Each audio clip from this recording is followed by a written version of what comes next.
Imagine this. One day, you get fired from the very company you built with your own blood, sweat, and sleepless nights. The company you gave everything to suddenly tells you, "We don't need you anymore." Most people would break. Most people would give up. But one man turned that pain into his greatest strength. His name is Steve Jobs. Steve Jobs was born in 1955. Just a few weeks after his birth, his biological mother gave him up for adoption.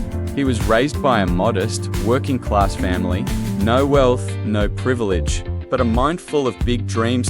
In 1976, inside a small garage in California, Steve Jobs and his friend Steve Wozniak started a company called Apple Computer. From that tiny garage rose one of the fastest growing companies in the world. By 1980, when Apple went public, Steve Jobs had already become a millionaire. People called him a genius, a rock star of the tech world, but with great success comes politics. By 1985, clashes began between Jobs and Apple's board of directors, and then the unthinkable happened. Steve Jobs was fired from the very company he had created. Think about it, at just 30 years old, the man who built Apple suddenly had nothing.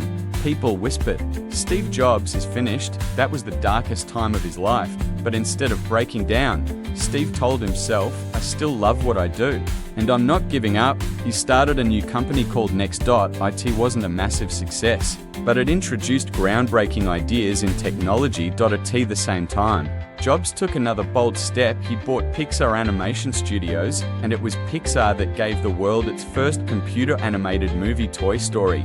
Pixar's success gave Steve not only money, but a new confidence. Fast forward to 1997.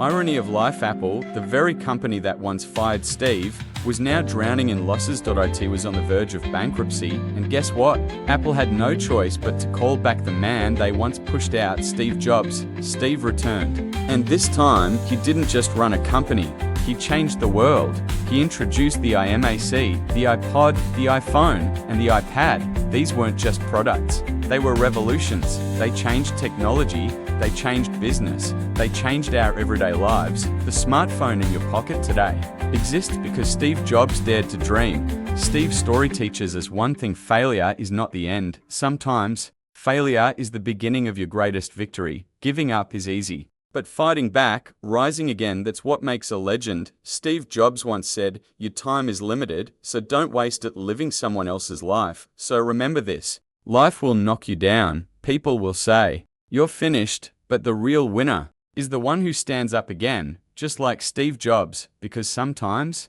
failure is not your enemy. Failure is the start of something greater.